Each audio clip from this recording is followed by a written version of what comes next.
We haven't done breakfast for a while, have we? No, we haven't done breakfast. I had a spicy tunicado.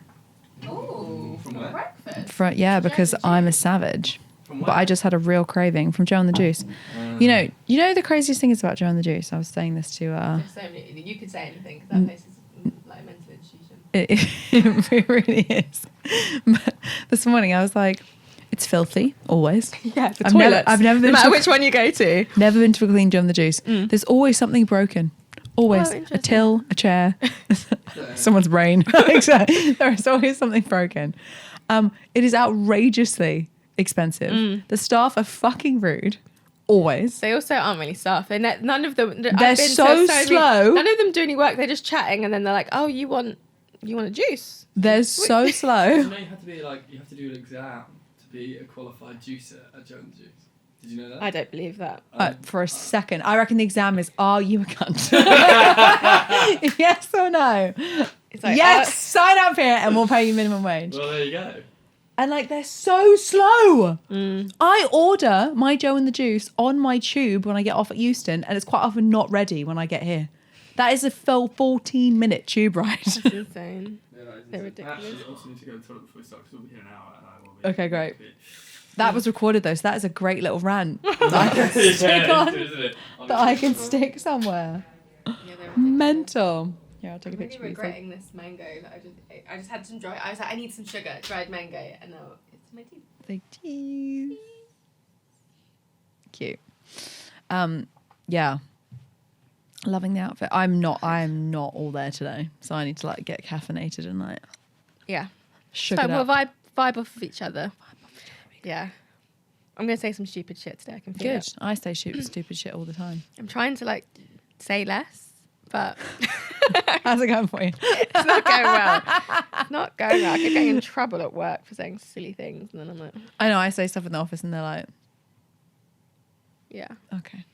And it's hilarious because the people that have been there longer are like completely used to my nonsense now, whereas like the ones who've only been there like 6 months are still a bit like. No, I think it's the long people that, like my sister the other day. She was like, "This has to stop." I was like, "What?" Because I didn't even think. I was just like, "Oh, sorry, I actually didn't think before I spoke. I just said words." I just said words. And now I regret that, and I understand now why we dislike our mother. We love her. If this is being recorded, we actually do love her, but we have so much trouble with her because she says stuff before thinking, and I'm becoming her, and it's actually really stressful. So stressful. Oh, yeah. It's just been like one of the. I was thinking like carrying on from what I said to you when we saw it. It's like we're just trying to like figure all that out, and it's just like. Yeah. Yesterday, what time was your recording? 2. Oh. Saw a man that I don't know what this man looks like, but you've explained him, and I'm like, I kind of saw a man that would eat tomato sauce and ketchup vlogging on the street in Liverpool Street yesterday. So I was like, maybe it's that guy. Did he have a beard? Maybe. Tomato sauce and pasta was insane. I know. I said, "What's the weirdest combination of food?" Yeah. And he said, "Yeah, tomato sauce and pasta." I was like, "You're mental." That was crazy. I don't have, Like penne with like ketchup. Yeah. I was looking down and I was like, I like literally like nearly like I did laugh out loud, but I was like, "Are you actually serious?" And he was like, "Yeah, it's delicious." I was like, "No." Immediately no. yeah, I eat very normal food. Right. Can I do my comment mark? ABC 1, 2, 3. yeah. Are you gonna be mad with me? So, Oh, wait, one, take one, A and C common mark. 1, 2, Oh, you want me to record it, don't you? Okay, I'm good. just a couple of. Okay. Portrait, yeah. Whatever you want. 1, take 1, A, B, and C common mark. I smashed it. Let's see if you're gonna smash it. Thanks, King. One take one, A, B, You want to say con. your one, take one, A and no, B and C common mark. Need to beat Erin because she apparently was the first person that did it right according to your last episode. So one take one. One, take one, B and C common mark. Okay. One take one, B and C common mark. Woo! Smashed it. We've got some good guests on the pod. You're the third person now. So it was Erin, it was Jids, and now it's you. Like, you've all smashed it. Us. Everyone fucks that up so much. It took me about a month of working with Ollie to get that right. Every time I was like, A, B, C, D, E, F, G. He's like, that's not how that works. Thank you so much for being on the podcast. So excited Thanks to for have you having here. me. Do we need to do any... We've done sound testing. We've done scratch crack. We're just doing it. Yeah. Okay. Let's just go. Right. So, Charlotte. Hi, Welcome. Amelia. Thank you. I can tell this is going to be a fun podcast. We've both had sugar and caffeine and we're Yeah. tired. This is either going to go one of two ways. We're either going to fall asleep halfway through or we're going to be like hyperactive, Yeah. like ADD children. Okay. Cancelled on the internet Yeah, like, for saying ding, ding, ding, some ding, ding. stupid shit. That's already happened multiple times. So I'm convinced that you can't be cancelled if you don't care whether or not you've been Yeah, cancelled. I think that's true. So I'm just like, whatever, say what you need. I had about 5 people message me on LinkedIn yesterday being like, don't worry about the haters, like we love you. And I'm like, wait, what? Well, I had haters today. I didn't even notice. Just like in your own world. Like, which post are we referring to? I don't even know. That. Anyway, so first 10 questions I'm going to ask you are going to be Okay. quick fire ones. We'll dig into that before we do anything. Because if people don't know who you are, then that's not my problem. If you could instantly master any skill or hobby you've never tried before, what would it be and why? Right, I just want to put a disclaimer. I'm really bad at quickfire because I have a processing issue. So this is going to be a fun, slow quickfire. Skills and hobbies. I feel like the thing about me is I've tried everything. There's very little I haven't tried. But right Quidditch. now, that I have not tried. I actually would just love to sew. I have love tried that and I'm not very good at it. My nan is a seamstress by trade, so she does all my sewing, and I really need to just be able to sew. You know what? I think sewing and dressmaking is like a thing that was always passed down from like grandmother to child and then child to like blah, blah, blah. Not in my family. Yeah. But it's like a dying art. Yeah, it really is. Like my mum knows how to tailor. Like she could put pins in her own clothes before and like Yeah. tailor stuff in. And I would know how to do it. I would have no fucking clue how to do it. I don't know if my mum would. I don't think my nan taught anyone apart from herself. My grandmother could make teddy bears. The first bear I ever had as a baby was a bear that she made me, and it's beautiful. That's amazing. My nan made almost all of the women in our family, apart from me actually, wedding dresses.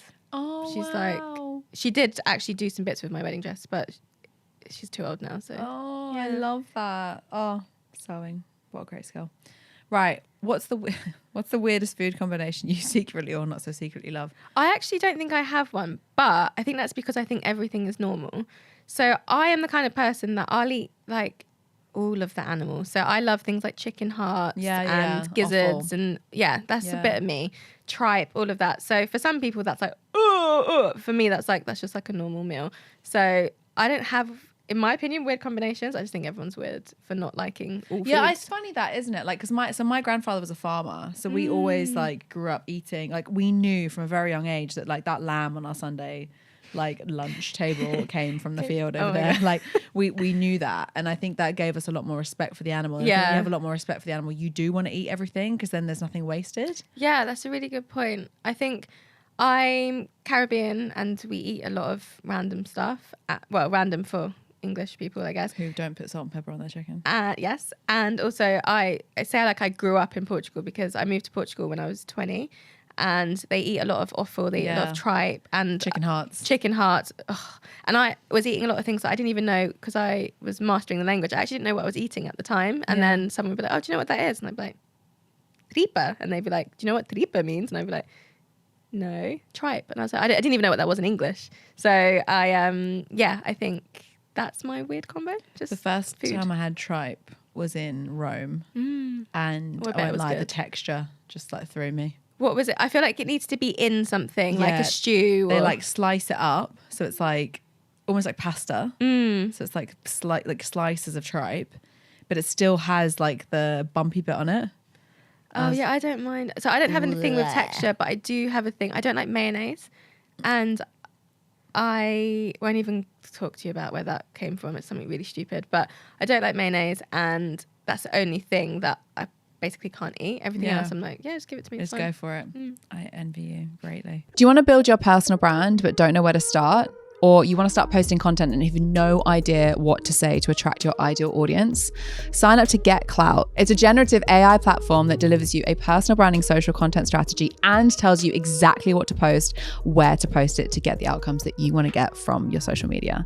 Go to www.clout.com/membership to join 565 people today who are also building their personal brand. If you were turned into a movie, if your life, was turned into a movie, what would the title be and who would play you? The title would probably be Chaos. And Is it K? I think that's taken. I have to be CH. Oh, then it'd be cute because it's Charlotte Chaos. And I'd just like to say Zendaya because she is a very hot mixed race girl that's She's hot right now. Well. So I'm that's obsessed with her. Yeah. Obsessed with her. Same. I saw her and Tom Holland walking down the road once, and when you're walking like behind people and you're like, oh, they really look like Zendaya and Tom Holland. You're like, wait, what? That is them. I love that. Oh wow, I'd love to see her in Height real difference life. is wild. Oh really? Yeah, like wild. I love that for him. Yeah, I love that for him. Yeah. It's like there is nothing more of a flex. We were talking about this the other day.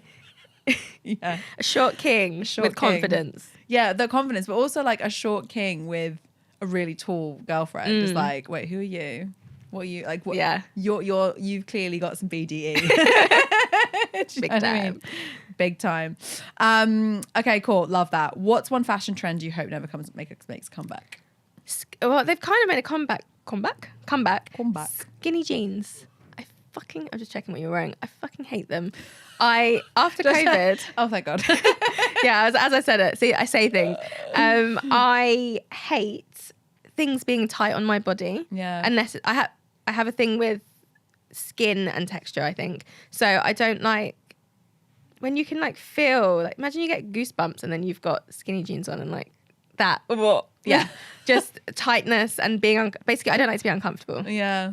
Yeah, I think that's fair enough. Skinny jeans, but I think they're coming back. So yeah, I've seen a few skinny jeans and ballet pumps kicking around. I have to say, like the classic like Kate Moss, the Topshop era. Yeah, the Topshop era. I love Topshop so much. Yeah, that was a good era though. It was a good era. I used to remember it'd be like you'd get your whatever it was like fucking 50 quid from working in your Sunday sales girl shop job.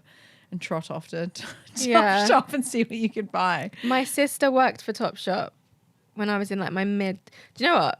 Arcadia's done a lot for me. My brother worked for the Arcadia group as one of his first jobs out of uni. So I got 20% discount from him, I think it was, or 25 when I was at uni. And then when I was a bit older, my sister was a store manager for Topshop and she used to get uniform. And we are the same size. So the uniform was great. The uniform was like 80% off or something. Yeah. And she'd be like, okay, so what are we getting this month? And I'd be like, this. I love that and just share. Yeah, I good love times. that. That's what sisters are for. I hate capri pants. Yeah, Cut off capri. I'm like a pedal pusher. Really? I own a pair. I haven't shown my friends yet. Have I shown them? So I have a pair. I posted a video of me in them the other day. No one commented, but I love them. And all my friends like, can't believe this trend's come back. And I'm like, I love it. Why? I don't know. It just You looks must have cute. great legs. I think it suits my It is cute actually. I think on the right body type, they're great. I think they look good on everyone. Yeah, but I've got massive thighs and a big ass, babe. It's just not Perfect. really. Tight. Boom. Yeah. Maybe a short as opposed to a. It just cuts me off right at the wrong place. Yeah, we have to find the right part because the right pedal to push. Yeah, the right. Yeah, guys, you look like someone's nonna who's like got a pair of Skechers on and Yeah, like, okay, a polo yeah. top and going on like a cruise. I don't That's hate what's that look, to be fair. I Not the see- Skechers, maybe, but the yeah. Skechers. Skechers. Oh, not the Skechers. If you were a flavour of ice cream, what would you be and what would it be called? I'd be pistachio. That's full stop. It's my favourite. I think it's the best flavour. I agree. Or rum and raisin. I agree. Ooh. They're my like two that. favourite. Whenever I get ice cream, that's what I would get. Pistachio is probably top 3. What's your number one? It depends on the day, really, babe. I am like, so when we go to Italy, I spend a lot of time in Italy. So I'm very spoilt for ice cream. And it's funny, actually, in Italy, sometimes in summer, Italians will give their kids ice cream for lunch because it's so fucking hot. And in their head, like, that's enough calories. So wow. you're not going to have a meal Healthy. and then gelato. So you have gelato, which to me, I'm like, that makes so much sense. So I can have gelato for lunch. I don't need to have a That's proper meal and then ice cream. And that's why they're also slim. Because they're not like, you don't get both. You like, it's all like moderation, That's right? really foreign to me because I look at a piece of sugar and I will get a spot on my cheek. Yeah, I'm the same. So that I would just be acne ridden if I lived in Italy. Yeah. Well, it's funny because actually they do have a lot of sweet things, but like Italians are very good at little. Yeah. Like when you have a pasta there, it's like this big Yeah. instead of this big. And like a gelato will be like it's a small cone. But they're It's not like little big and a cone. lot. I got married in Italy and our wedding menu, they were like, okay, so we're going to do... you have the full thing. Yeah, it was like 12 courses or whatever. Yeah. And I was like, Antipasti, no. primi, piatti. Yeah, I was like, can we do dolce. 5? I Yeah. had to have an argument with them because they were like, no, you need the full thing. I was like, Yeah, 6 is my standard. English, mainly English, like friends are not going to sit and eat 12 courses. They will Yeah. drink your alcohol, but they won't eat 12 courses of Yeah. your meal. Yeah, it's what did we have? We had antipasti, primi, we had piatti, and then we had the secondi, which we had a fish and a meat, and then a that's what we dolce. did. It's like literally by the end of it, everyone was like, Yeah. even though they were tiny. It's just so it much adds food. up. It does add up, but my God, it's so fucking delicious. Love that. Okay, what is the most random thing in your handbag right now and that you can't live without? My handbag is full of everything. I opened it up in a... There's no secrets in there. I opened it up in front of someone earlier today and I saw the look of like shock of how much was in there. Basically, my work bag it broke because it was too heavy. I had so much stuff in there. So the strap broke. So I took it to my cobbler and he's been holding it hostage for like 3 weeks. I've been like, when is it going to be done? But it's done now. I haven't had time to pick it up. So it's just like lots of stuff that's just like acquired. But what have I got in there? I don't know. Let's have a look. Let's have a look in Charlotte's bag. This is how heavy it is. She got bricks in there. I really do. So got my laptop, got my makeup bag, got my this is a thing. I have an everyday bag. So this What's goes in that? every bag that I have. You can hear it's got a lot in it. I was going to say, what is this scaffolding? Yeah. So it's got like my phone charger, my asthma pump, let me come to my Smints, my lip gloss, little bits of makeup, like tampons and wallets and things like that, and you just pick it up and dump paracetamol. it. So yeah, this just goes into everything. So I will never be without. Sunglasses, some headscarf in case. Oh, this is normally if I need to get changed and I put this over my face so that makeup doesn't go on my clothes. That is genius. I always have a snack. I know, we saw your snack. Yeah, I had earlier. to snack before I started filming. I always have a snack, water, and then just like random stuff that I collect from the office. So some protein that I am moving from my home to the office for some reason, and a book. What's this one? The Win Without Pitching Manifesto, which I haven't actually started reading yet. I read like a page and then fell asleep on the train. Yeah, so just it's not really random stuff. It's just everything. You just have your life in a bag. Yeah, because I just never want to be caught short. I have been caught short many times, and I just don't want that to be my identity. You just don't want to be that girl. I love that. I refuse. I love that. See, my bag, my issue with that is that my bag is this big. Oh, wow. And it's so small that I have a hairbrush in my pocket because it won't fit. Oh, no. So my my bag. work bag is double the size of that. It's this like amazing Anina Bing tote, and it's like this big. Yeah, and I it's love like that. slouchy, and it can be as like big as small as you want. Like if you've just got like your laptop in it, can it's just fine. squish it. But yeah, it's so I'm really annoyed that I haven't been able to use it for basically a month because it's broken. But I look forward to her revival. yeah, I think tomorrow. I think I need to stop the thing is, I love a small bag. I just love cute things. I do, but I'm not a small bag person. I I have too want much to stuff. be, but I have so much baggage. It's just pockets full. That's what these pockets are for. I have my phone in Yeah, one. what have you got in your pocket? Phone in one, AirPods. What else? Keys, probably, hairbrush. Yeah. All of the things. I need a bigger bag. Okay, cool. If you could have dinner with any fictional character, who would it be and what would you ask them? Ooh, fictional character. Do you know what? I'd probably have dinner with Olivia Pope from She Scandal. is my idol. And Fucking just idol. be like, give me some life advice. Like, obviously not about love advice because We don't want your her love love life advice. is shambles. But like, just some life advice. Yeah. Like, sort me out. That was such a good program. I was talking about it yesterday. I stopped watching it because it got a bit ridiculous. And then now I'm really keen to get back into it. So Fitz. I think, yeah, I love a bit of Fitz. We love Fitz. Also, my dad's called Fitzroy, so which is a very Caribbean name. And when his name's Fitz, I'm just like, it's so cute. It's my dad's name. I love that show so much. There's very few programs now that get me in such a chokehold as that. Like I was like addicted to that show. I was, and then I completely stopped because I was like, this is too much. But now I think next week it's coming back into my life. It needs to come back into your life. I was, happy in a chokehold. What is the most ridiculous fact you know that never fails to make people laugh? I think the opposite. I don't know any facts, so I literally make things up and then say, "Don't quote me, but I'm pretty sure." And I'll say some random shit, and then someone will be like, "I'm gonna Google that." And I'm like, "Don't Google it. The numbers are wrong." But yeah, I literally know that I don't know any facts, and I don't know any like phrases. Do you know, like, I can't think of an example. Like Bob's your uncle. Like that one I know, but you know, like generally, like I think my mum just makes them up, and then I, because of that, don't know any, and I make them up. So my husband's always like, "What are you saying?" Or it's always wrong. It's always like the wrong way around. So yeah, I don't know anything. I live in my own world. Know nothing. So this is going to be a great podcast. I love that actually, because I'm the opposite. I know so many random facts about just bullshit stuff. Oh, Like what was the things we were talking about the other day? We were talking about like groups of animals and like the mental names. I watched a TikTok on this. Yeah, like a murder of crows. Yeah, I know that a one. cauldron of bats. I love that. It's fun. Big fan. Yeah, I can't retain that information. So we don't pick you in a pub quiz then. No, I'm really bad at pub quizzes. But ask me about, like, in 2002 when we were at school, what you were wearing on your feet, or what the name of the lip gloss was, or like anything, like Nostalgia. anything that, if I was with you, if you told me like a random thing about your life, I remember it forever. I love that. What were you wearing on your feet in 2000? June shoes in 2002. How old was it in 2002? 12.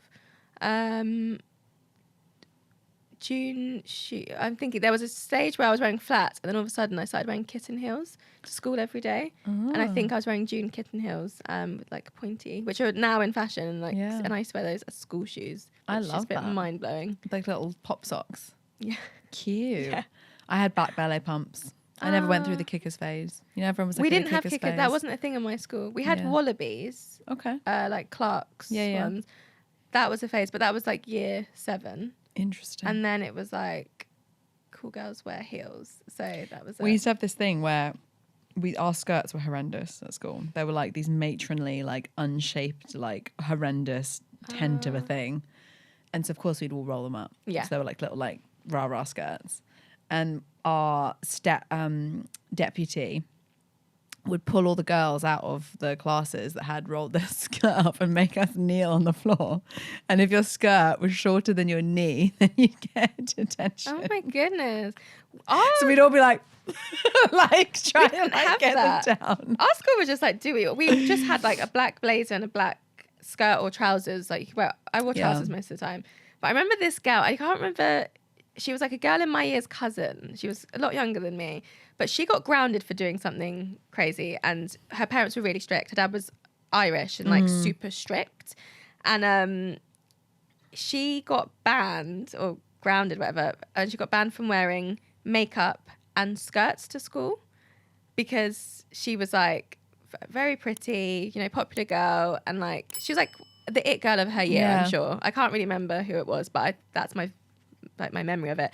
So every day she'd come into school and her friends would give her a school skirt and she'd roll it up like super low, super short. And then they'd give her makeup. She had a full face of makeup. And then it got to a stage where the teachers were told by her parents that they had to like give her detention or take her in when she had makeup on and stuff. So it became like impossible. But I just remember it being so fun to watch. You'd be like, oh, that girl, is she wearing makeup today? Is she not? The besties, supporting besties. Love that. Yeah. If you're a DJ, what would your DJ name be? And what would your signature song be? I don't know. This is funny. My dad's a DJ and my husband's a DJ. And I categorically am not a DJ. DJ Chaos. DJ Chaos. But they're both their names. My dad's name is Fitzroy, his name's DJ Fitzroy. My husband's name is Emilio, his name's DJ Emilio. So I'd probably be like DJ Charlotte. But I feel like if I were to be a DJ, I'd want to be in a duo. I always thought me and my sister would have that, and it just wasn't our life. I'm quite good at beat matching, but I don't know. I think it would be lots of like random. I think I'd be a noughties pop music DJ, and it would probably be something like a remix to Toxic by Britney Spears. What a tune. I only like certain music, and I have this, everyone who knows me knows I have this like obsession with 90s and noughties pop, which is like quite random for me, because outside of that I only listen to R&B and dancehall, and then like some random things like bachata and kizomba, because I used to live in Spain and Portugal and I love it. But it's just really funny that all of those sounds kind of make sense together, and then I'm like Britney Spears. Yeah. But how can you not like Britney? She's an icon.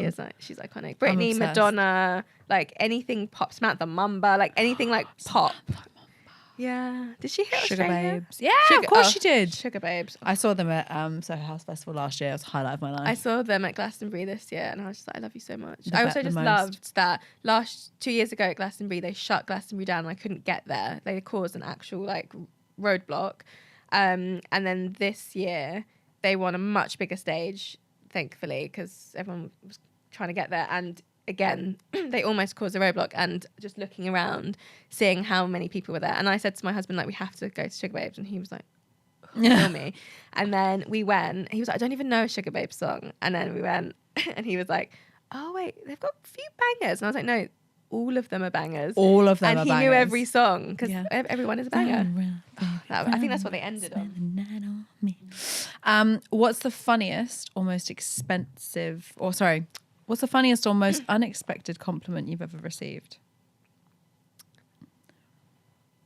Oh, these questions are hard. Funniest most. I think people are surprised. This is a really weird one, actually. A lot of, in my friendship group, I'm known as being too nice, and like I am just too nice, and that comes through work, and that's the thing. But when strangers meet me, I've had people say, "Oh, you're actually really nice," and I think maybe they're seeing pictures of me. I've got a resting bitch face, and I don't mean to, but when I'm walking around the street, I'm like, I look like I've just killed someone. Like I don't look happy, and I think people are pleasantly surprised, but like actively quite surprised at how nice I am.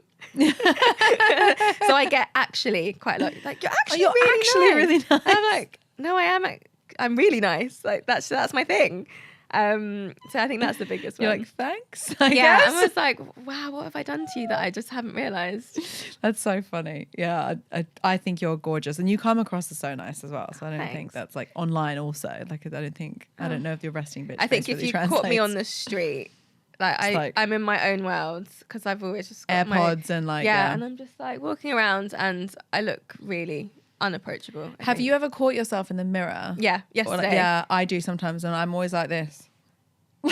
I'm looking always. down at my phone. I look dead behind the eyes. Like my camera came up.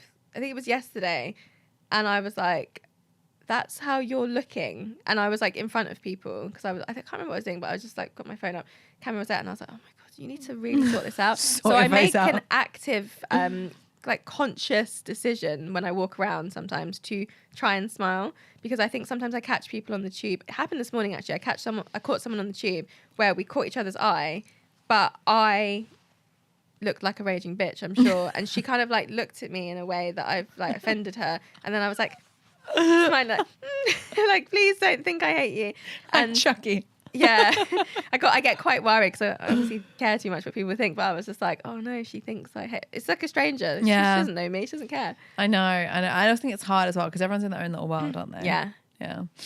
Thank you so much for humoring it. It's funny about your DJ duo thing. So fun fact, my very best friend, she was a relatively like famous DJ at one point. She's not doing it anymore, because the lifestyle was just fucking mad. Yeah. And she was like, you can have that. I need the easy life. But the way she got into DJing was, we knew this person who was like, oh, you guys should be a DJ duo. Because we both love music, like two young girls, like whatever. We were like, yeah, sounds fun. So he paid for us to do DJ lessons in a club that he ran. So Dream. in the day we were like learning basically how to DJ. And I did 2 lessons. So I was like, fuck this. It's quite a lot of work. I was like, I am out. This is so boring. But she loved it. And so she's toured with Steph London. She toured with WizKid. Like, That's she's played amazing. Glastonbury. She's done like loads of like BBC, ITV. Like, was really, really successful. Could have been you. It could have been me, but you know, the beats was not beaten in my head. It's just like the button does what? Like, the thing is, I'd played drums as a kid. So wow, so you should be. Yeah, I'm good at that bit, but the button thing and my brain doesn't work that way. I get that. I can smash a tambourine and know it's going to make a sound and when to smash it, but when to press a button and mix it, like, no. I think you have to. It becomes innate at some point, and I think you have to wait for that moment to click. And I guess in different people, it clicks at different times. I mean, it hasn't clicked with me. I can beat match on vinyl, and that's like as much as I can do, and I think that's pretty impressive. My dad was impressed. It exists on BBC Sounds, but I have a podcast on BBC Radio 4, catch on Radio Sounds, called All Consuming, and we did an episode. It's like deep dives into different industries and ideas, and we did an episode on vinyl. And my dad came on, and he came to my flat, and we did like a DJ session, and I basically had to beat match 2 songs, and I did it straight away, and he was like, what? And I was like, Dad, how could you? I was surprised myself, to be fair. I was like, but I was like playing it, going like, how could you like not think as your daughter that I wouldn't be able to sing? 'Cause my dad is technically, that I am. yeah, I'm incredible. My dad and my husband are both technically incredible DJs. Like, they're like DJs. So like, they know how to wire things up. We have so many friends that are amazing DJs, but then we'll get to like the venue and they'll be like, so I don't know how to put the equipment together. And that's quite common in the DJ world. Whereas like my dad and my husband, like, you could call them and be like, okay, I often do for events, be like, right, the sound isn't working from the microphone to the speaker, what do I do? And they would both just be like, this, and this, and they'd sort out in seconds on FaceTime. I love that. So useful men to have in your life. very useful. Can they change the light bulb? Yes. Will they? Probably not. Pay someone to do it. Yes. Thank you so much for those first 10 questions. Love them so much. So one of the reasons why I wanted to have you on is we started following, or I followed you and then, or whatever, however it happened, or came across you, I think on Instagram, like, I want to say like a year and a half ago, maybe 2 years ago. I think I followed you first on TikTok, but that's okay. Was it TikTok? I found you on TikTok. Interesting. And then I met you at that event. Yeah, but February. I was like, really, I didn't know you were in the room. Yeah. That's cute. Yeah. I was like, oh, there's this really amazing woman that I used to know on TikTok called Amelia. I think her business is called Clout. And then like next question that came up, because I was on the panel and she was in the audience, and she was like, well, you were like, sorry, I'm talking to the audience. So I just feel so comfortable in this podcast. And you were just like, hi, Amelia from Clout here. And I was like, oh, that's so cringe. It wasn't cringe. No, but I've been following you, and obviously we were connected on LinkedIn already and like, all that kind of stuff as well. And like, I'm just obsessed with everything that you were doing. No, sorry to be annoying. This is going to be the theme of this podcast. I know I saw you at Adweek or IMS. Influencer marketing show. Yeah, and I was on one side of the room, my sister was on the other side of the room, because we came in from different talks, and I was texting her and I was like, this girl is sick. Like, what? I've never seen anyone talk about personal branding like this, especially in art, because I'm from the influencer world, and especially from our world. I was like, we need to just like figure out who she is. Like, I need to like deep dive on her because I'm a bit of a stalker. And I went home and I just like signed up to your newsletter, followed you on LinkedIn, and I was just like consuming you. And then I followed you on TikTok, and then we met. So and then got fed up and unfollowed all of them. And I was like, oh gosh, she's talked about the same thing over and over again. No, I am a long time follower. But I appreciate you. But yeah, it's and likewise, right? Like, I think what you guys have built is amazing. But one of the main reasons I wanted to have you on, because I think you're pretty much, I think it's okay to say, a pioneer in what you've done with the agency and like the diversity and the pay gap and all that kind of stuff that you've done. So what I wanted to start, if I can, with the podcast is where the influencer pricing reports came from. Nice. Yeah, great question. Why they exist, and maybe explain to everyone like what they are. Yeah. Let me just change my seat because I feel like I'm hunching. So I started my agency in 2019, and my background has always been social media and influencer marketing. So I studied languages at university. There is a point to this. I went straight into marketing is what I wanted to do. I loved it. So kind of went straight into odd jobs in marketing. So helping people with events, doing social media. Everyone finished uni in my course and went on to do a graduate scheme. And that made me feel physically sick. I was like, what? What do you mean? Like, that doesn't sound like my route. So I did all these like random internships and helping people. So my job's always been around like building up community, finding out the right people to work with and being scrappy. And then when I got into like my final years of working in-house, I really was focusing on influencer marketing and using people of influence, not just like content creators and influencers at the time. This was 2016, 2017, to promote our product with the little budget that we had and like be super creative. And I had always been in charge of my own budget and who we worked with, because I was the head of digital, I was the head of brand, whatever company I was at. So I didn't really know what was going on anywhere else. I went freelance in 2018 and I was like looking around at the companies I was working with and I was like, whoa, this is really different. And the people that they were using, the people that they were working with were so different to my network of people. And I was like, this is good. It's an education. But I realized, okay, this is not my world. So I realized influencer marketing. Sorry, guys. What happens when you run an authentic podcast? That was an alarm for me to drink water. Oh. Because I forget. Grab your glass. So let me get my water. Carry on. Hydrate people. But my world was like not very...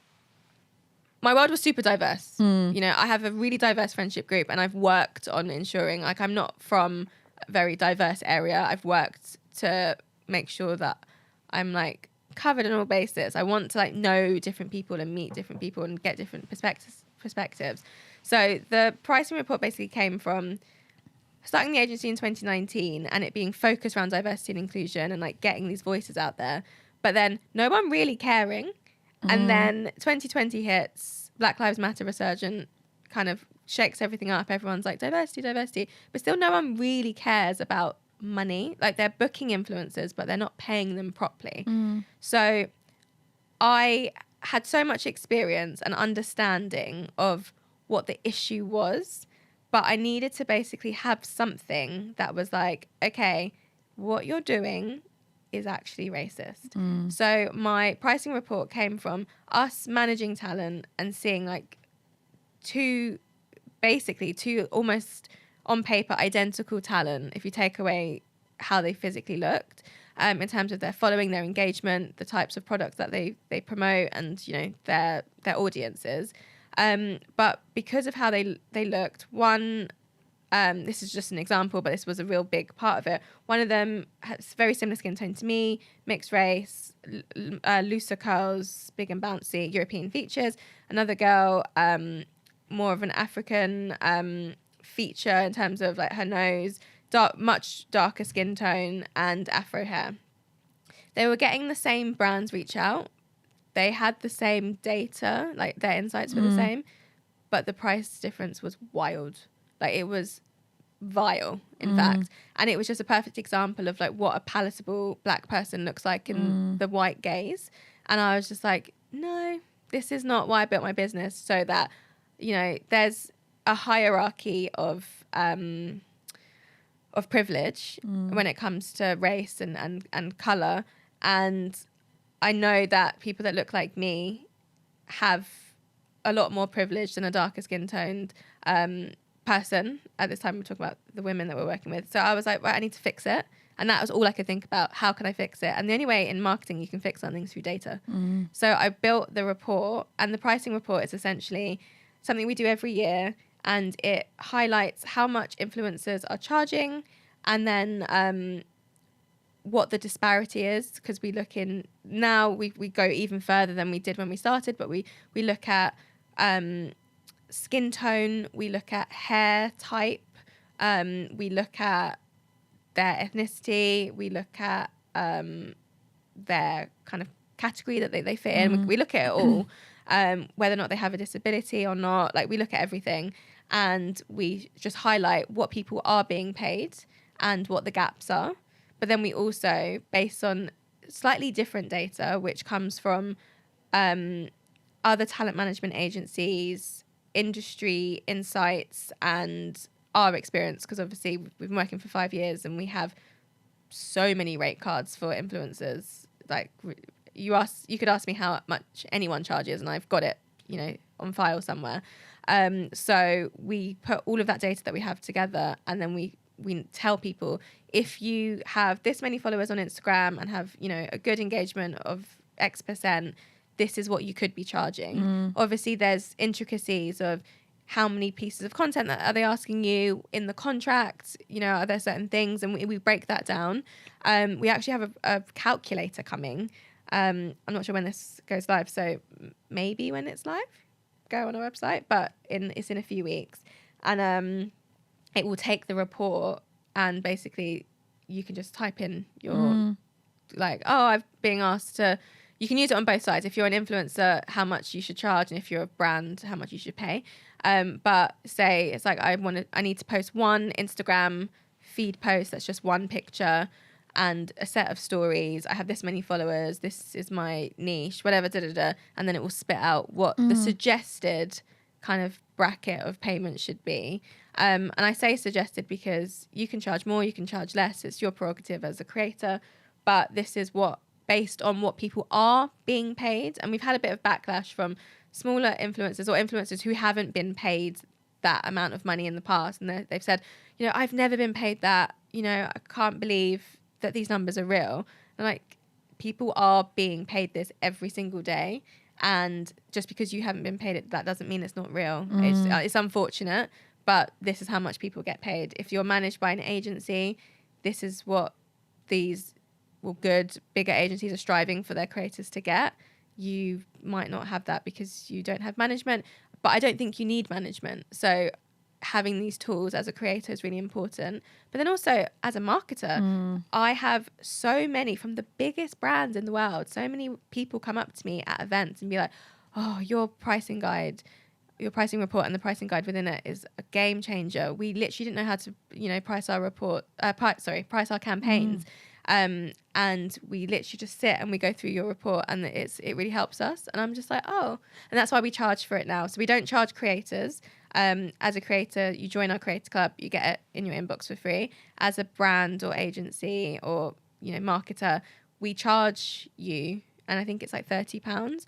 But which is wild, by the way. Which is it's a tiny price, but in the marketing world, no one wants to pay for anything. So, but like also like if you think about like the data that you've collected, yeah, I know. Like in my head, I'm like, that's about 10 grand, surely. Yeah, we're undercharged, but it's for me. We'll probably get onto this at some point, but I'm not money orientated, which is a really bad thing as a business owner.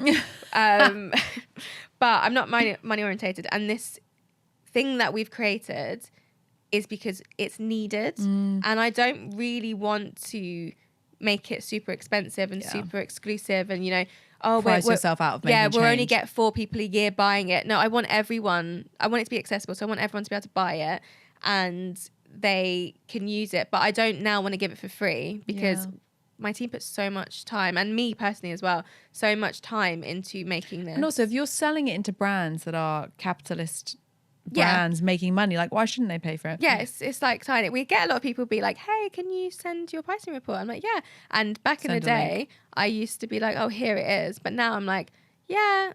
Someone the other day was like, oh, we don't have a work card. I was like, oh, cool, you can invoice for it. And I know it's 30 quid, that's quite petty, but the amount of people that ask me for it for free, like, you work for global businesses, like you can pay £30 because you're paying like, hundreds and thousands of pounds for software. I think next year should be 99 quid. If we do, it will be slightly different. I have an issue with accessibility. I think it's really important that people have access to it. Completely agree. And when it comes to D&I, I don't think people care. So I need it to be something so people, for me, this goes beyond money. It's very much like infiltrating the change and like the systemic issues that we need to change, and this is like one tiny tool that can help, but in quite a big way. And I really want it to be something that people don't think twice about. They're just like, oh yeah, let me just get that, and then off the back of that, they do what they want with it.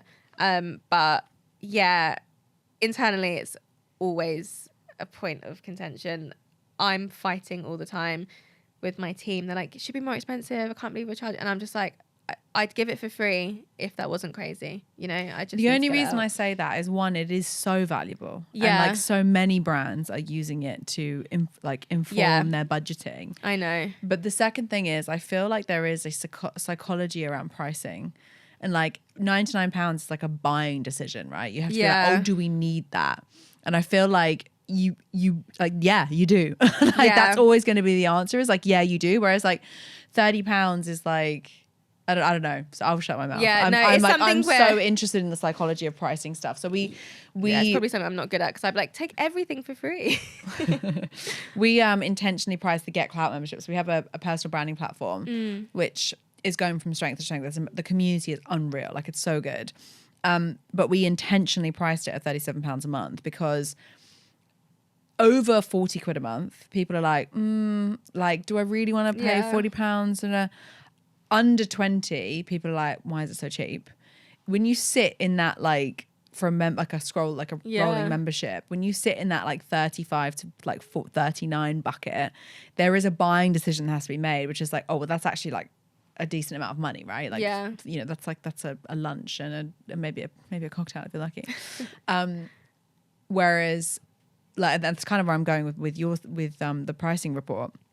When people need to make a conscious buying decision, but it's not really expensive, they're like, they perceive it to be more valuable. Yeah, I think this is something we need to look into. But it's always been like something that it's just like an extra.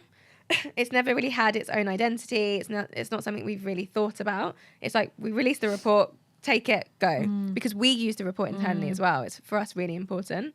But now we're building like an identity around it. It's its own brand. We're adding other products. Like, it's a whole thing that it's now has a strategy behind it. So that is the price will probably change. If it was up to me, everyone would have it and it would be used. But again, I'm not a millionaire yet. And personally, I love that, yet. And I also need to think about my business and the people that that work there, and the people that I pay their salaries for, and we need to eat. So it's things like that now it's like, I need to think about all of that kind of stuff. Well, I think it's fucking cool, and I think what you've done with it is amazing, and I think actually more people need to be aware of it. And actually, I love that you're putting a strategy behind it, because the more brands and the more agencies you can get using that, like, that really will. It's a small tool, like you said, but it will make a massive change. For some creators, they've actively said like it's changed their lives. They've gone from charging like £200 to charging like £2,000, but not because anything's changed. It's just that is the going rate, and they didn't know. And I think it's really easy. Influencer marketing isn't like, if you're a graphic designer or a marketing manager, whatever, if you typed into how much does a marketing manager earn in London, you'd get the price. Yeah. How much does a graphic designer earn? Like, you'd get like ballpark. A rough idea, yeah. Influencer marketing, there's like one other report on the internet that's from the US, and it's like, and the US prices are way different. And I want us to move into the US in the next year. So that we need to tackle that, because it's very different. But it's like $100 for whatever, and it's just like, that's not how much influencers get paid in the US. Like, we pay influencers in the US, and they get paid a lot more than UK influencers.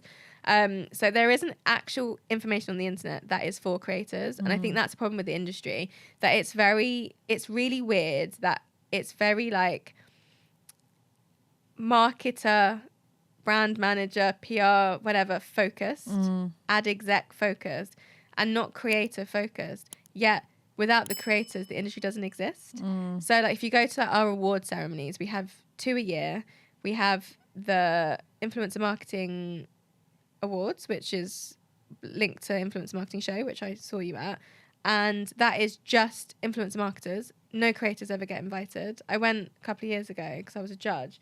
I looked around and I was like, there's not a single creator in this room apart from me, but I'm a hybrid. So I was like, this is weird. I took a picture of some of the like winning things and posted it on my Instagram, and I was like, tagging my friends who were in the campaigns that had won. They didn't even know the show existed. I just find that so bizarre. And then they're the talent. Like, they're the ones that are creating. They created the content. Yeah. And then the Be Creator Awards is for creators, but it still is skewed quite heavily on, like, creators are invited, obviously, because they go up to accept the awards, but it's still very skewed around partnerships and, like, making money around, you know, being a brand. It's not very creator focused. Like, if you win, you don't really get anything afterwards. Like, you get a trophy that says well done. It doesn't even say your name on it. It just says, like, Be Creator Awards, which is great, and it's like I've won a few of them, and it's a great award. But after that, like, they have a magazine. You don't get asked unless you're like a YouTube sensation. They don't ask you to be in the magazine. There's not really anything you get from it. And I think there's not enough in the creator world that is for creators, and that's something that I aspire 7Six to do, just always servicing creators, because without them, us, the industry doesn't exist. It's so funny, isn't it? Because as you were talking there, I was thinking about, like, acting, for example. So, like, actors and actresses and whatever, and celebrities. Back in the day, like, they were really at the kind of, like, door of directors and producers and whatever, and, like, they really needed the talent managers to, like, really be pushing them into those spaces in order for them to have a career, even though movies didn't exist without these big actors, right? But they were at the beck and call of these people. And now I think the way that the world's gone, like personal brand and, like, all that kind of stuff, it really is the actors that now are the production houses and whatever, and they really own their own narrative of, like, oh no, I'm not going to do that film because I don't want to, or actually I do want to do that film and maybe we can produce it and I can have the production rights and also star in it. And as you were talking there, it made me about, like, the lack of, in many ways, kind of care and respect for creators in the space. Like, it seemed so interesting that the one group of people in the world who are out here building their personal brand for the benefit of themselves, right? In the theory that they've built a community and then you pay to be a part of that community, really, that they don't have any control over that. Yeah. But, like, all these other different industries do. Yeah, it is really, really bizarre and also quite sad. It feels sad. Like, sometimes I look at our industry. I have so many friends who work in the industry and they're just like, I need to leave. It's, like, so bad for your mental health because you take one step forward, you take 3 steps back. It's just, like, it can be a lot. And I think the business that I've built is we're not a social impact business. You know, we are a fully fledged, like, capitalist making money for us kind of business. I don't know what the word is, but we'll probably profitable. We're going to get onto how I'm not a natural business person, but I really care about the creator community just because I come from it and most of my friends are creators and I see the things that they struggle with on a day-to-day and how they get treated and how their, like, content gets used and abused and it's just like, that doesn't make any sense. Like, just be respectful. So yeah, but then on the other side there are creators who, you know, they take the piss, they get big and they create shit content and then it's, you know, they get a bit lazy and whatever, but I guess that happens in every industry, so that's fine. They're, like, the few out of, like, a many of, like, amazing people. I think the word influencer or creator has got some, like, pretty negative connotations. Big I time. think so many people think that an influencer is, like, you know, a perfectly polished, like, you know, I don't know, Instagram girl who's had her face filtered and, like, everything is, like, perfect and whatever, and who's, like, trying to push teeth whitening kits and skinny tummy tea on you. But I think actually the influencer thing is so much greater than that. You know, like, personal branding is about becoming a person of influence, whether you're a founder or you're a creator or you're, you know, an employed person that's trying to get a pay rise or a promotion or whatever that might be. Like, we all are influencers in some way. And I wonder whether the kind of lack of respect for the talent within the industry comes from the perception of, oh, you're just an influencer. Yeah, I think it does. I also think that the influencer industry, I think it's something like 77%. This is where I make up stats, but I really think it is 77 or 88% female. Yeah. Both are high numbers. And I also think because it's, like, a predominantly woman-focused industry, it's also seen as frivolous and, like, not not a thing. And people, there's like so many elements to it. If we think about the kind of growth of influencer marketing and the influencer, the rise of the influencer, they started, and I think Sarah McCorkdale, who's founder of a insights business called Cork, she wrote a book called Influencer a few years ago, and the book perfectly explains like the rise. She was a journalist and now she works in the influencer space, but the rise of like how influencer marketing came to be. But it started off with people just like in their bedrooms like finding community, and then all of a sudden these people were invited to Fashion Week to sit on the front row and to like all these events, and they were taking traditional journalist jobs, and it became like not fun to be a journalist anymore. So if you look at old articles written about influencers in like the Daily Mail, they were vile, they were really gross, and like people like Zoella really got some horrible things written about her just because she dared to, you know, create a world for herself online. And I think that also is like the stem of like what the issue is with influencers, because there's lots of stats around people not liking influencers, like full stop, but then they like influencer content. So it's not necessarily the content and like the influencers themselves that they don't like. I think it's just the idea of an influencer, and that comes from how they've been portrayed or in the media and like what people think an influencer is. But knowing the talent that we look after and the campaigns that we do, we work with like charities. One of the campaigns we're doing at the moment is with Copperfield, which is a breast cancer charity that is targeting women and people in general under the age of 25, under the age of 34, but like 25 is like a target audience, I think, to show them how to check your breast for breast cancer and like how important that is, because their founder, who passed away recently, got breast cancer, was diagnosed with breast cancer at a really young age, and she created this charity that is incredible off the back of, you know, that diagnosis, and then wanted to spread all of this this knowledge. And that's an influencer campaign. We're teaching people, specifically women, young women, how to check their breast for cancer. That's a pretty cool campaign. We've also done things with Greenpeace in the past, which is like swipe up at the time, swipe up to sign this petition. You know, we've done things around COVID and like understanding like what COVID is and things that you need to do at the time in 2020. You know, there's things that influencers can do that can be really, really important. But people are just thinking like, buy this product, tummy tea. And I think that's the Kardashian effect. Yeah. People think of an influencer and they think of like a Kardashian, but which is basically an ad. Like, and the one thing I had to say about the Kardashians that I really respect is that they are so brazen with it. Yeah. They're not out here trying to make it look like branded content and it's like sits natively in their feed and whatever. They're just like, buy this shit. And you know they got paid £1 million for that fucking that and you know it's going to sell out. Like it's that's the only thing I would say is they're not trying to like they're not trying to be influencers. They're just like, we're famous, we know you're going to buy our shit, so just buy this shit so we can make it look good for the stats. And that's fine, but that's not everyone. And I think unfortunately that's what people think. Yeah. And it's kind of annoying because when I say, I definitely, depending on which rooms I'm in, I'll say, oh, they'll be like, someone will be like, oh, what do you do? And I'll be like, oh, I own an influencer agency. Or I say, I own a marketing agency. Yeah. And that sometimes could be because I know that they won't understand what influencer is, and that's fine. Or other times it's like, I know I'm going to be judged on it. And I don't care about being judged because I love my industry, but sometimes I can't be bothered to have to like explain something. And I'm just like, well, we're one of the fastest growing industries. You know, we've grown incredibly fast and we're not going anywhere. We're just evolving and you're going to want to be an influencer yourself next year. And you're going to think about this conversation, but, oh, do you remember when I didn't like influencers and now I'm trying to build my personal brand and sell things? I know.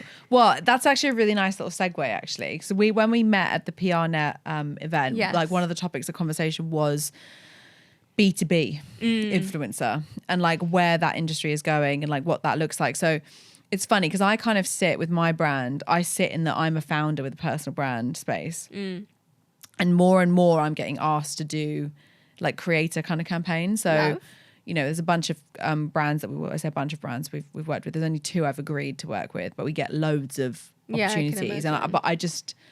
And they need to be the right ones for me. I'm not going to do like we got offered Especially to- from the beginning, it will set the tone. Yeah, I think so. And like I've been asked to do like credit card stuff, and I'm just like, it doesn't feel right, so I just don't do it. As much as it would be very nice to get paid like a lot of money to do. So I'm just like, that's no. really difficult. And a lot of people don't have that privilege, and I think that's something we have to check. I actively don't work with anyone that I don't use. That's like a big thing for me. So if you see me do an ad with Zero or with Vodafone or with whatever, it's because I'm a customer. Yeah. And I will never do something unless it's something that I have tried and I'm like, okay, now I'm using it. Yeah. But a lot of people don't do that. Yeah. And you can't really hate on them because they need the money. But when you can pick and choose, it's really important. And then it also just means that your content will always be authentic. And I think it's value aligned, right? So like SEMrush, for example, I did an ad for SEMrush for their summit. Yeah, for their event summit that they've got coming up. And on the stats on that post were mental. Oh, really? Yeah, like the engagement rate was like crazy and like whatever. Nice. But like for an ad, like it performed better than many of my other posts that were surrounding that weren't ads. So I think when you really believe in a product or you really are like aligned to like that brand, it makes sense. And I'm like I said, I'm kind of sitting in this weird space where I'm not a creator, but I create content and I'm trying to get into that creator space, but like by talent agencies and stuff, I'm still seen as a founder, so that they don't really know what to do with me.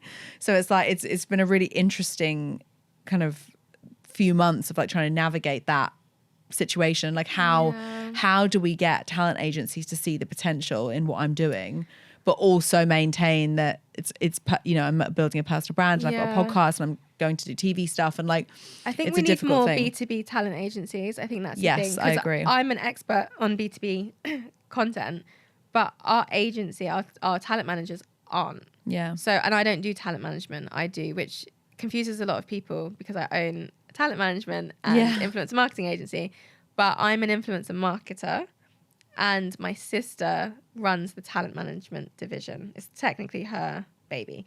So I own the company, but I don't necessarily do the day-to-day of management. In fact, I am a terrible manager. Like, you would never want me to be your manager. I can do your strategy, but I would never be able to do the day-to-day managing. That's just not my skill set. So we as sisters are able to divide and conquer, which is really amazing. But her skill set isn't necessarily B2B. She's really good at like commercial content, just like mainstream normal content. So a lot of our creators are like young TikTokers who our team kind of resonate with, and then they just know how to run with. So sometimes we'll get people asking us to work with them, and I'm just like, you're amazing, but we just wouldn't, like, we could sign you, but we wouldn't be the perfect agency for you. And as we get bigger, I want to change that. And we're moving into where we've got a few things that we're doing. I have a few celebrity friends that don't use social media. So we're moving now into helping kind of actors and musicians and like people who are technically celebrities but aren't in this world and they need to navigate it. We're doing a bit with that, and that's like our first kind of foray into like a new world for us. But it's not that we don't have the knowledge, it's just that we haven't done it yet officially. But I think there's a lack of B2B agents. And if you're listening and you work in the B2B world and you want to start an agency, you should, because I think, or even not even just like a full agency, just become an agent, because it's just, you have to have the right contacts, you have to have an understanding of what is possible. Like my sister knows so much of what's possible because of the stuff that we do with me, but I'm the only B2B creator on our roster, and in all honesty, they don't pitch for me. I'm like not really thought about that much. I'm sure. I in the nicest way possible. You know, I'm not important. Like our creators are really important, and my jobs come in organically. We don't really do any pitching, which I want to change because there's a few brands I really would love to work with. I've got some amazing ideas, but they just haven't thought about me yet. So I need to tell them about all the things I could do. Stop waiting to be invited. Invite your damn self. Exactly. It's just timings. But I think there's a lack, and I really get kind of upset for people when they're like, oh, I really want to join I hear people being like, oh, this person reached out to me, they're not right, do you want them? I'm like, no, we're not right either. And it's like, it's not because they're not good, it's just not the right we're representation. not the right representation, and there isn't a lot of representation. So if you are excuse me, I've got such a croak today. If you are that representation, please make yourself known in the comments, because I'd love to pass people to the right people. It is funny actually that the B2B like thought leadership space is, it has historically been like build in public, get brand awareness for your business, you know, get all the benefits of that, which I have, like definitely, and you too probably have as well with your business. But actually, I think what we're seeing is we're actually moving into more of like a creator space. Like you've seen people like, I don't know, Chris Donnelly and whatever, who've built like big personal brands now being, you know, GoDaddy ambassadors and like whatever. And so I think there is a massively undertapped opportunity for brands to partner with founders of businesses who've built big personal brands, but also even consumer brands to think about like who is their customer and how do we get in front of them. It's funny because like a lot of my audience are founders and executives, and founders and executives typically have, you know, this thing, and this thing. There's going to be a ton of brands who can't reach those people on Instagram or TikTok because they're just not there. Like they're not spending their time there, but they are spending their time on LinkedIn. Yeah. So yeah, I think it's a really interesting space. And I think in the next 18 months, there's going to be a real evolution of like what an influencer looks like. And actually, I think we're going to move away from this like static, filtered, everything's perfect into this like chaotic day in the life of founder, like blah, blah, blah, by the way, and I drink this and I use that and I did it, and it be a bit more organic and a bit more authentic, which is what obviously building a personal brand is all about. Yeah, it is a different kettle of fish. We did our first B2B campaign as a influencer marketing agency earlier this year, and it was just so different because influencers kind of know the deal, so they know what's going on generally. Reaching out to a random guy that owns a business and you want him to post a LinkedIn post. We had this one guy that we worked with. He was so great, but he didn't really get the concept of like, here's the brief, whatever. Yeah, he just you need posted. to meet the brief. Yeah. He just posted. He was just like, yeah, sounds great. The money sounds good. Cool. And then just posted the thing. And we were like, okay, could you just amend a few things? Can we just get that approved, Yeah, please? None of that was approved, but that's okay. If you could just change it to these things. But he just hadn't been reached out to before, and that's just not his world. And that makes so much sense. So because it's so new, there's going to be a lot of teething issues, because I imagine we're going to have that a lot. For our next B2B, we need to be very clear with like, okay, do not post Don't post yet, because we haven't got a contract. We have like nothing has been in place, but thank you for being so keen. But we were just your checks in the post. Yeah, we were just like, that's done. Great. I love that. Have you ever felt any like weight of responsibility in the fact that you're very visible, and obviously what you're trying to do in the industry is both helping you as a creator, but also trying to make an impact in the obviously in a conscious way? I'm quite we've discussed this before offline. I feel like I'm hypercritical, but I'm also like hyper aware of, you know, what people say and people think. And sometimes I sit there and I think, do I seem like the most egotistical, like maniac sitting on social media all day and just like chatting to the camera about this business that, you know, isn't even that big? There are so many in the influencer agency world. We're tiny. Like there are so many bigger agencies than us. And that some of the founders, I honestly think they'll look at us and be like, so I applied for an accelerator scheme program for next year the other day. And, oh no, I've applied for loads of stuff recently. I applied for a grant, yesterday. And one of the judges is actually an ex-founder of an influence agency. Right. And when I applied, I was like, he's going to read this and be like, she's not even like that big. In my mind, that's all I could think of. You know, they're not even that big. My agency was much bigger before I sold it. And that's the thing I had in my head. And I do often think like, that's that. But in my defense, this is all I know how to do. I don't come from a business background. I only come from a marketing background. So all I know how to do is tell stories and to do marketing in whatever way possible, to sell product or to get someone to do something. And innately, I just want to help people. So I don't do anything that is bad, I'd like to think. And everything I do in my mind comes with like an extra layer of you know, how is that going to help someone? Like if I post this, is this going to, so I post some stuff sometimes, which you do as well. And I look to you sometimes and it makes me feel better, because sometimes I'm just like, is that too much information? So I've got a post that I'm writing at the moment around how much money I have wasted or spent by not letting people go outside of their probation. Like I've let them stay longer. There's like certain people I've let stay for a year when they should have been let go after 3 months. And that's really exposing my like lack of leadership maybe, or lack of like understanding of how money works in a business. And I often think like, is it too much? Does it make me look like I don't know what I'm doing? How does that affect, you know, my team? How does that affect the talent that we're with?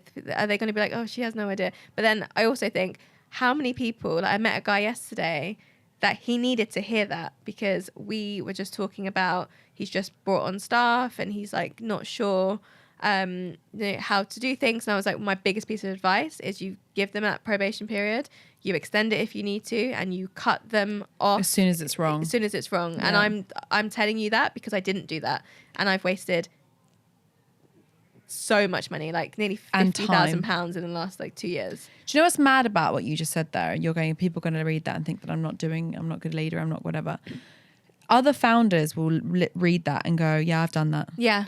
And it's like the most powerful advice I can give anyone, this is definitely not to you because you do this all the time, but for anyone that's trying to build a personal brand or to create anything, whether it be a marketing campaign or an email sequence or a landing page or any kind of communication with a specific audience in mind, is they need to feel seen in whatever it is that you're trying to say. So by you sharing that and going, I've wasted £50,000 in the last 2 years by not firing people quick enough, I'm like, yeah, me too. And I guarantee if you had a room of 1,000 other founders, they'd go, yeah, me too. Yeah. Even if they've had a business that's doing 100 million a year, they would also say, yeah, fuck me. We've probably wasted 500 grand, not 50 grand. And I think the more you can push the button of like, I feel seen, and like talk about things that are potentially vulnerable and potentially make you feel uncomfortable, and, you know, talk about your failures, talk about your fuck ups, talk about hindsight lessons and all that kind of stuff. It creates a space for other people who are in a community to be like, oh yeah, I've done that too. And oh my God, thank God someone's talking about it. Yeah. And the amount of messages I get from people who hilariously don't engage with my content, but will message me and say, thank you for being so honest. Like I really needed to see that. Yeah, I get those as well. Yeah. And like that, for me, I'm like, cool, great. Well, let's just keep doing that then. Because clearly that's I'm valuable to you in some way, whether a transaction's happened or not. Like there's been a value exchange. And if I can continue to do that, then hopefully something will come off the back of it eventually. So I think one of my biggest kind of, I don't know, things that have just made me think, oh, you're okay, is I've been doing personal branding stuff since I launched my business. I started off as Charlotte, the influencer turned business owner. Even though I've only worked in marketing my entire life, everyone was like, she's an influencer, she has a business. My influence marketing, like my content creation stuff, I didn't make that much money. I wasn't a big influencer. I only had like 8,000 followers when I started SevenSix. But that was the thing. And I had this like personal brand that I knew would sell because I don't know how to sell. And actually 5 years in, I'm just learning. We didn't have a sales strategy until last month. Like we have been very, very lucky. But that's because you've built a business you can advertise by being yourself. Yes, we're very lucky that that's the case, because I could be doing it all wrong and it not work. But we get all of our work from referrals, or from someone seeing me on a panel talk or a keynote or a podcast. Like that's where we get all of our work. So whenever someone's like, "Oh, can you jump on my podcast?" I'm like, "Yeah," because I know I'll get a client from it, and I love that. So if you're watching, I'm here for you. But, it's SevenSix Agency. SevenSix Agency. But I felt really insecure for a little bit. And even like with my team, I felt like I wasn't supporting them in the way that I need to, because I was like frolicking, creating videos and like doing these podcasts and stuff. But now they have told me they get it. They understand that it's needed. They've seen me do a talk, speak to a potential customer, and then them on board and give us like a 50k deal. Like they've seen that. in real life now, and they're like, yeah, I get it. So that works. Have you ever had a time where your team have been like, Charlotte, like, we need to stop doing this stuff because we need you over here? My sister every now and again will be like, all hands on deck. And we haven't had it recently because we actually have organisation in our business, which is great. But a couple of years ago, she'd be like, your diary's manic. You're doing a lot of things that are like marketing side. I need you on the other side. All hands on deck. We need to do some work. And I'd be like, okay. And that, I think that also created this sense of like, is this important? Is it not? But because I've been doing this since the beginning, what I'm finding really interesting is now I'm watching all of my competitors start TikTok accounts. So I'm seeing all these founders, especially ones who have sold, they have now started to go on to TikTok, and they're making really good content, probably better than what I'm doing in terms of like talking about influence marketing. But I don't really want to talk that much about influence marketing anymore. I've been talking about it for the last 5 years. I'm now talking more about like building a business, and I do stuff to help influencers, but that's probably more through 7/6. But that's made me feel really good because I'm like, these people have sold their businesses for 30 million, 300 million, whatever it is, in my space. And the first thing they've gone and done is built their social media platforms, and now they're paying someone to build them a personal brand. But I've been doing this for 5 years. I took a 2-year break because I was a bit burnt out and I didn't really do anything in terms of like pushing myself. I did like a couple of talks here and there, but now I'm back. But if you Google me, my maiden name's Williams, so you can either Google Charlotte 7/6, Charlotte Williams 7/6, or Charlotte Stavrou, because there's not very many Charlotte Stavrous around. I will come up, and I have so many talks that I've done, so many podcasts that I've been on, so many articles that I've written for like incredible trade publications, or even like personal stuff that I've written for Condé Nast Traveller and like all of these other like amazing publications. That was amazing. About honeymoon content, we loved it. About honeymoons, like personal stuff. But I had my own podcast with the BBC. I had another podcast about sustainability with my friend. I've been online, like I've been here, and I feel really, really smug actually when I'm seeing these founders now go onto social and they're trying to navigate this. And I'm just like, I was actually embarrassed about it before, but it was paying my bills, so I needed to do it. And now I realize everyone needs to do it, but I've just got a head start because I've been doing it for 5 years and I know how to do it. And you have an audience that really backs you as well. Yeah. And my engagement goes up and down depending on what it is, but my audience really, really are engaged. Like the comments I get offline, like I'll meet people. Like yesterday I went to this event and I met this girl and she was signing me in reception, and I was like, oh, it's Charlotte. I didn't even get to finish Charlotte, and she was like, oh, Charlotte Stavrou, and I was like, yeah. She was like, love your work. And then she like told me about a video that she watched recently that like had helped her, and I was like, that's amazing, because I need that like reinforcement to be like, you're not just being a silly girl on the internet. And I think my husband, he gets it now, but he's not on social. He doesn't get social media, and it's really funny that he's with me because I am social media. So he is sometimes questioning like, how important is this? And now because I've shown him kind of the case studies of, I did this talk, I did this video, this is what came from it. He gets it. But he has questioned so much in the past, like, is this important? Not saying don't do it. He's like, have you questioned whether or not you need to do this? And I've said, unfortunately for me, I don't have a background of understanding business, and I don't have time to maybe do the things that I need to train myself. I'm not ever going to get a co-founder.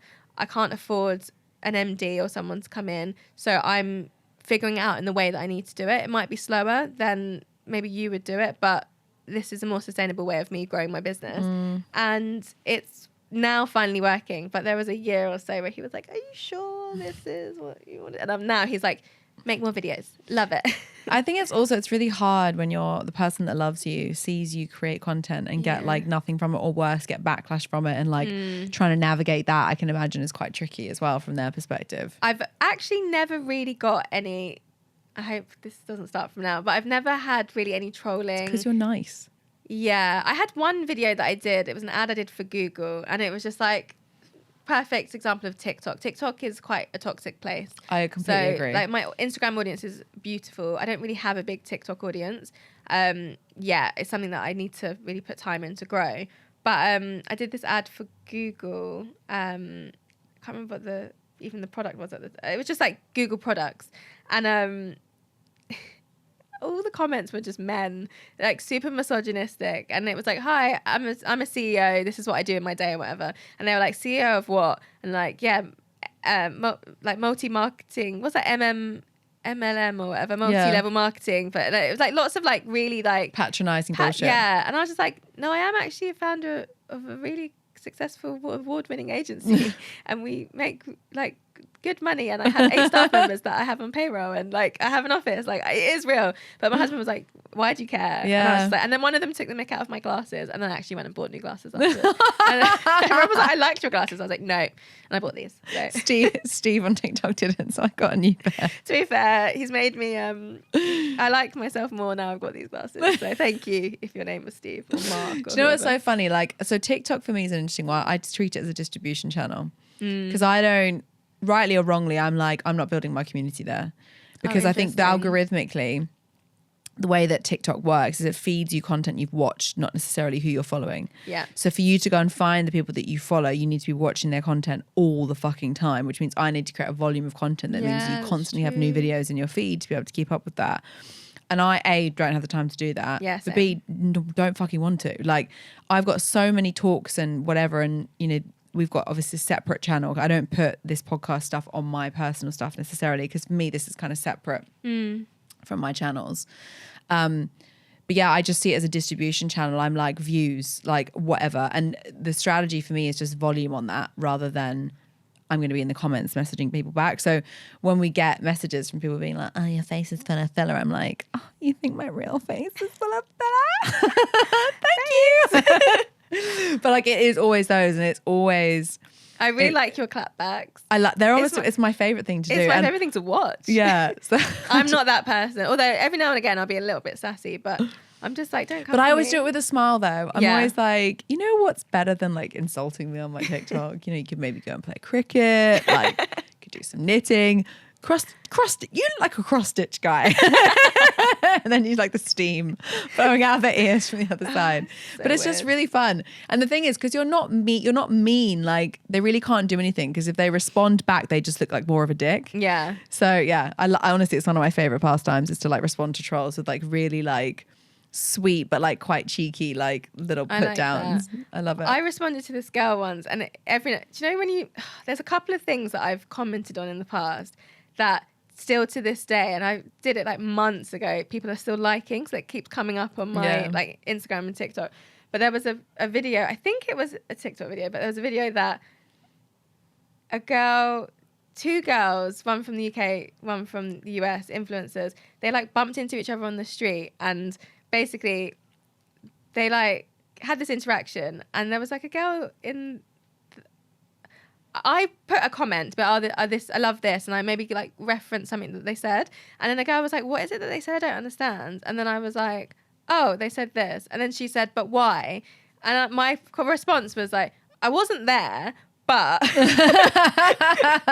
from what I can see from the video that we're all commenting on, it's this." And I maybe was a little bit like, maybe a bit too sassy, but I was like, how do you not understand what's going on? Watch the video, babe. Like, we're all watching the same video, but that keeps getting people liking and commenting and laughing. But this was like 6 months ago or something. And I'm just so like, funny. Every time it comes up, I'm like, oh, this is so cringe because I'm not that person.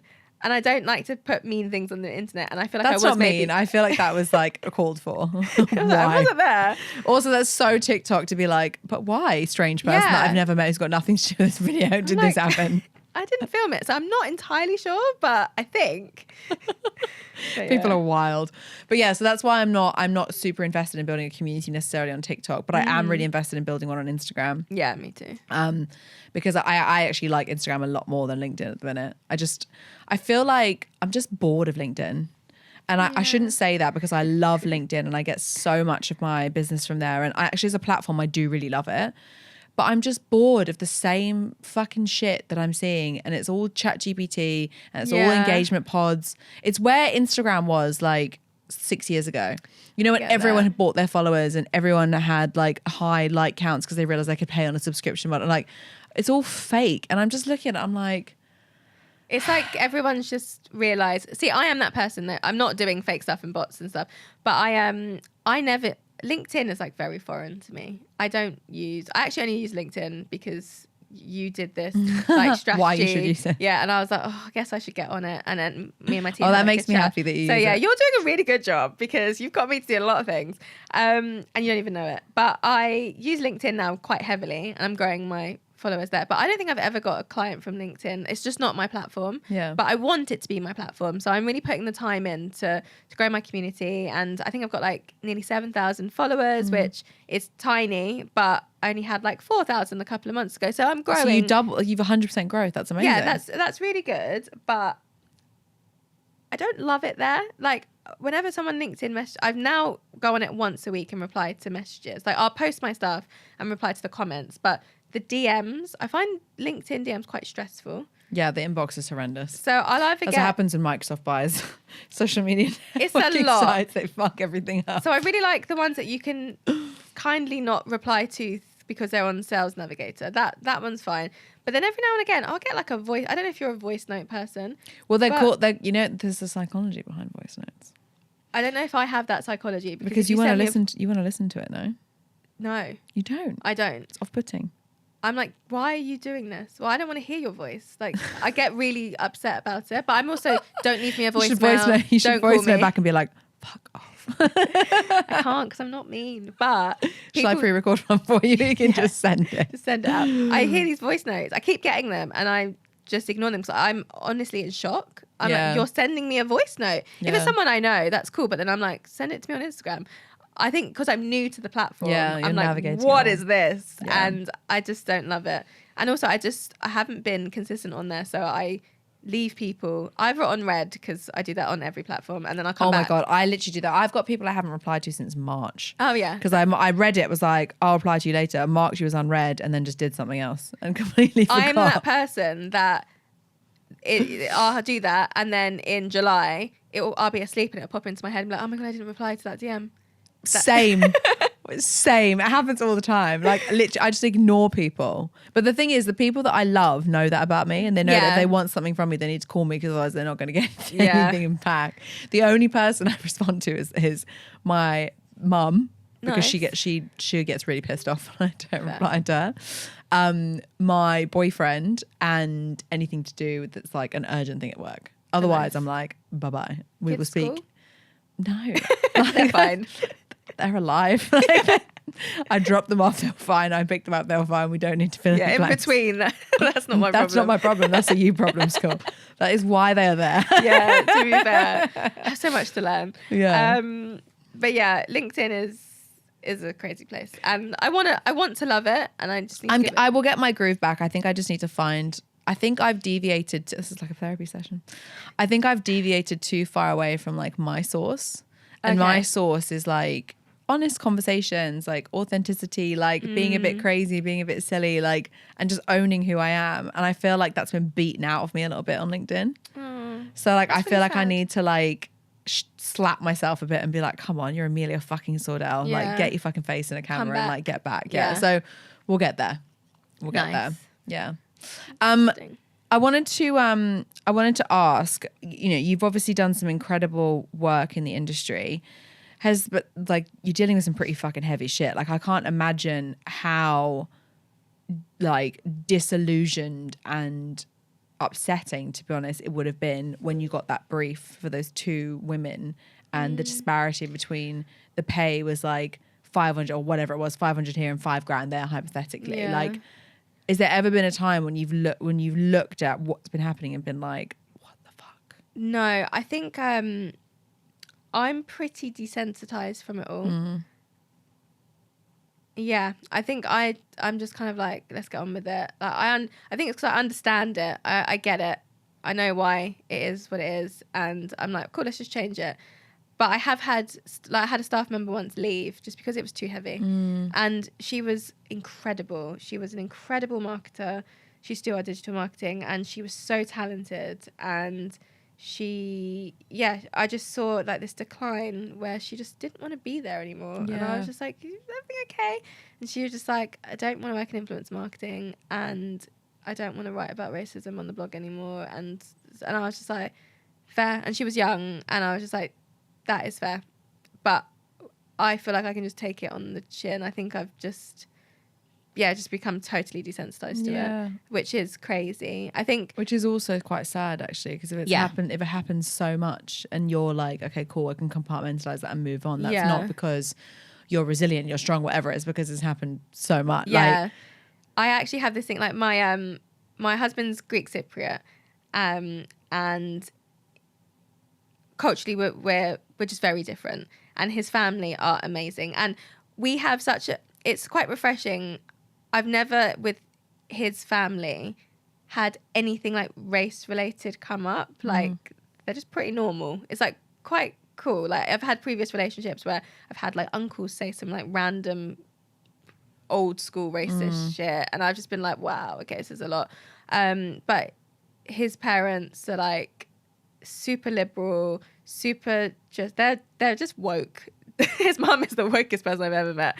And it's great, but every now and again we'll like meet like a family friend or like someone outside of our like family circle, and they've actively been like, I'm so sorry, you know, someone's come and they've like immediately just like grabbed my braids or like asked me like dumb questions, and they've just been like on my behalf, and I'm just like, it's fine. And they're just like, I don't understand how you're so chilled about this. And I'm like, because it happens all the time. This is just like everyday experience. And the touching your hair thing is like mind-blowing to me. It's like I never, I'm like a Matrix character. I know, it's an interesting topic actually, because my daughter's got very, very similar hair to you, and that is the first thing that people want to do. They want to pet you like a dog. What the fuck? That, like, I literally want to murder people. I'm gonna get your fucking hand off my child. Been? But also, in what world is that appropriate? I had this girl once on the tube, and I actually felt sorry for her, because I was like, you've learned a lesson today, and that, like, it wasn't the best lesson, because my friend went mental at her.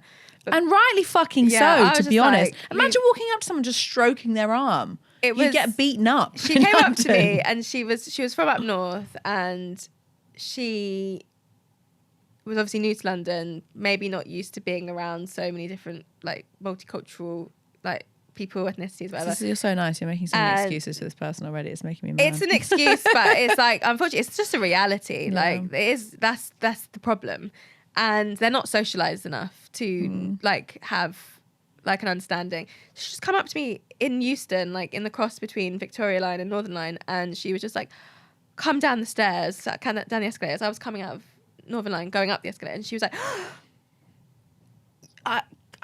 can I touch your hair? I need to touch your hair. And I was like, what the fuck? I was like, no. It was like after a night out as well, but I don't think she was drunk. I think this was just like a normal interaction for her. And I was like, I'm going to politely say no. And she was like, oh, it's so beautiful. And my friend hadn't seen that before and was like, what the fuck? You cannot touch her hair. How could you just go up to a stranger on the street and asking if you could pet them like a dog? Are you joking? She went in, and I was like, babe, don't worry about it. It's like, it's a thing. Like, it happens all the time. I've had someone, when I've been walking down the street, pull my braid, and I'd be like, stopped. My husband was like, and I was like, sorry, what are you doing? And she was just like, I just really had to. It's always like, I need to. I just had to feel it. And I was like, you just yanked my hair so hard that I stopped walking. I was like, can you not see that that's a problem? And she was like, no. And I was just like, you have a lot to learn about life if you think that is acceptable. And if I did that to you when you were walking in front of me and I just pulled your hair, a stranger on the street who you've never met, do you think that that's an acceptable thing to do? Like, touching, even just like brushing another human is not acceptable. Why are you pulling my hair? And she was just like completely oblivious. She was just like, I don't understand. And that happens I'm better at like seeing people now, but that happens to people all the time and worse.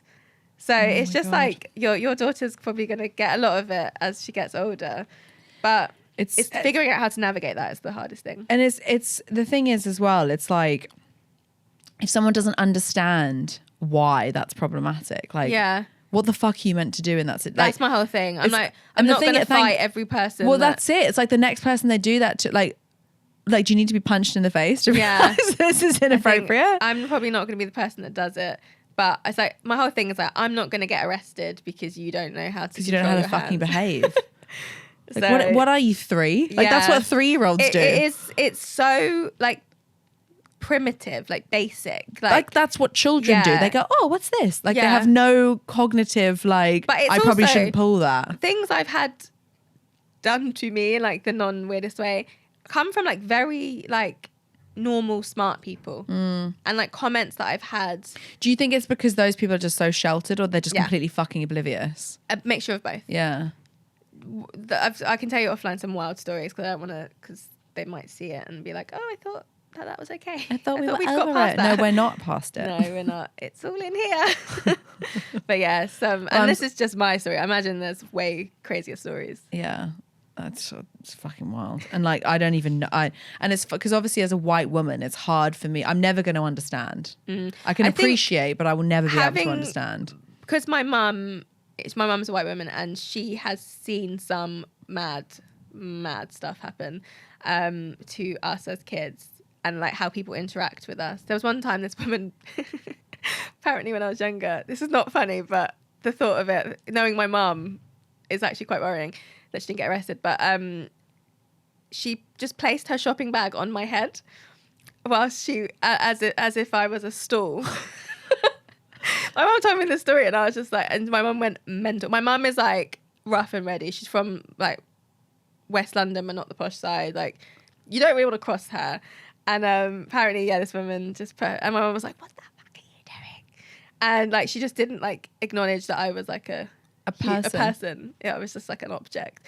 But that kind of stuff has happened a lot in time. And unfortunately, I feel like things have changed. This was like in the 90s, obviously, but you might see things happen with your daughter and your kids. Well, it's a conversation that my ex-husband and I talk about all the time because it's important for me that I'm like aware of everything, but it's also important that but it's also important that we know how to navigate those conversations with the kids because they're still little, like they're 7 and 5, right? Yeah. So to them, everyone's like cupcakes and rainbows and everyone's amazing and there's no evil ever. Like they can't comprehend in their little like innocent brains that like anyone is anything other than nice.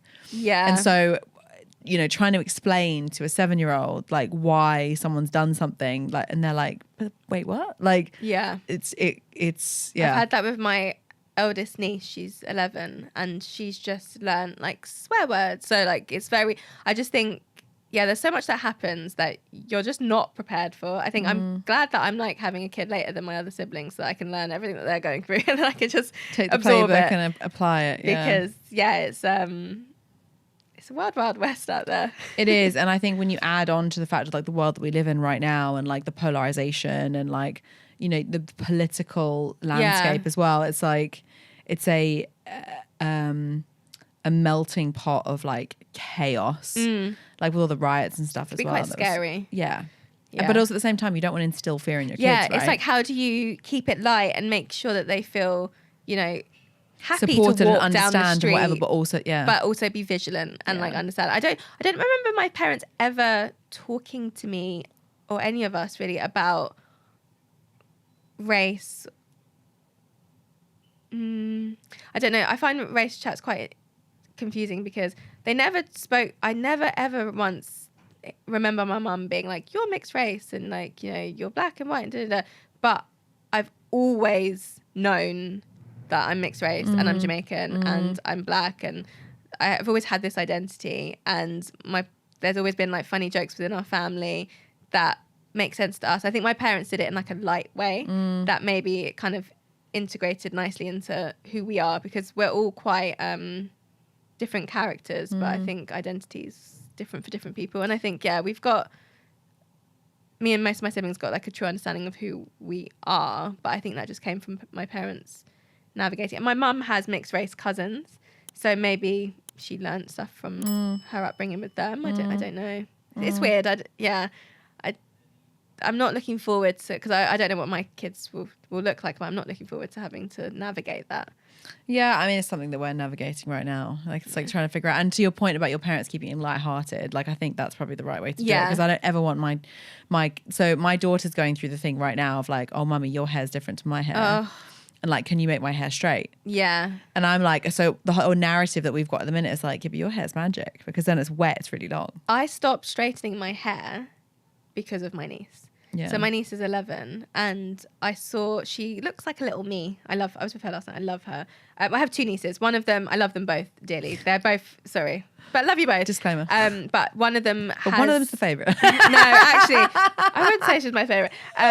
They're both incredible in they're like 2 completely separate humans. I love it. But one of them has hair like me, and the other one has long, straight hair because they're mixed, and her mum is also mixed with Indian. So there's like a lot going on. But I saw the one that kind of looked like me, and I was like, I straighten my hair every single day, and I have done for the last like 5 years. This was like 8 years ago. She needs a role model because this is going to be difficult for her. So I made that conscious decision. I don't think I've ever told my brother this, but I made a conscious decision to stop doing that. And it's the best thing I ever did.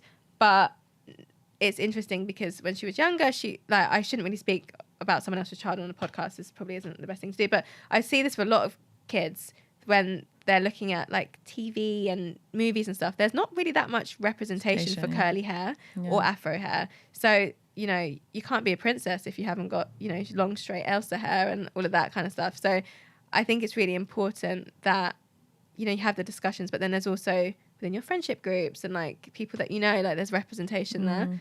Because when I was younger, I was very grateful to have an older cousin that taught me a lot about myself, but she wore her hair straight for it was the 90s, so for until she was like a little bit older. Now she has it natural, but that representation is really important because it really affects, you don't think about it, but it will affect how she'll see herself. And there's nothing worse than hating yourself because you're comparing yourself to mainstream.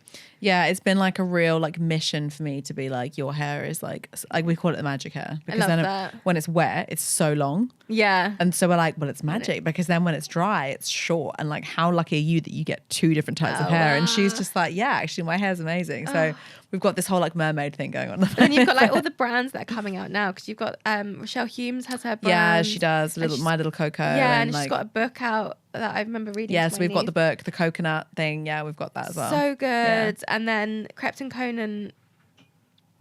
and Sasha have their own brands, but I don't know if that's specifically for curls, whatever. I think the thing is, like, because she's been little for so long and it's always been a protective hairstyle, so like not to get like a leaf in it and then have to deal with like that nonsense like at the end of the day.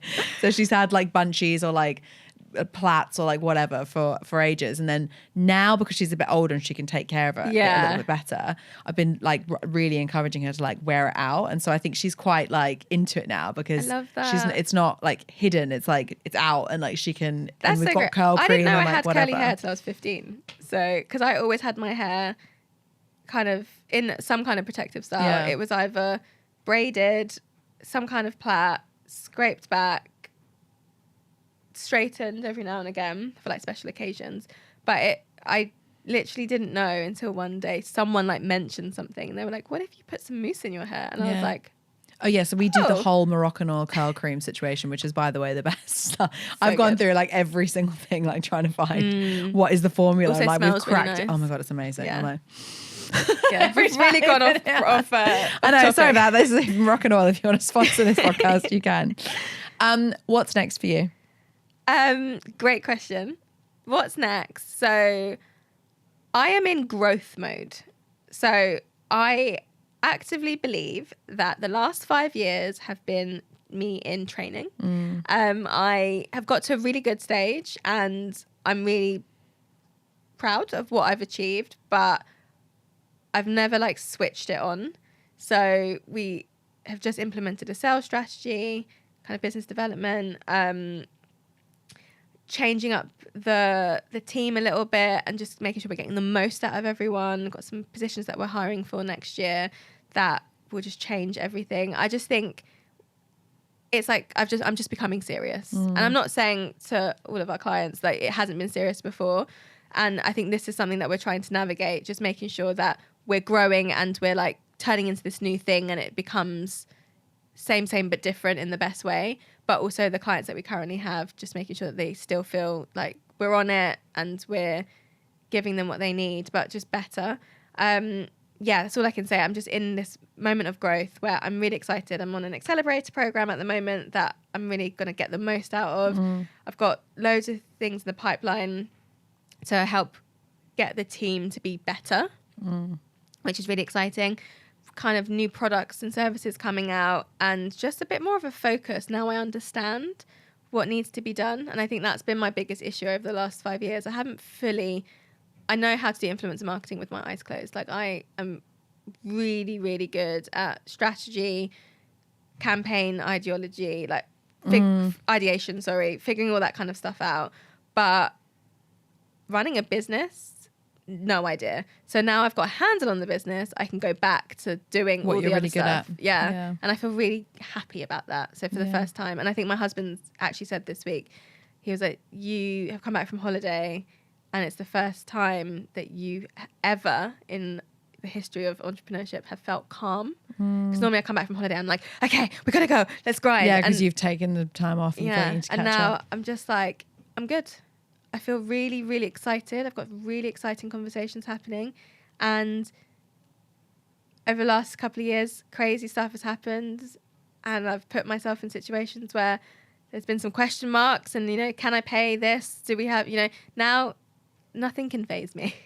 I'm good. I think that's the best thing about running a business is the thing you get out of it is resilience. Oh, big time. Because there is pretty much no other career that's going to put your ass on the fire like almost daily. And then you have to figure out how to get your ass off the fire and make sure that no one else burns as well at the same time.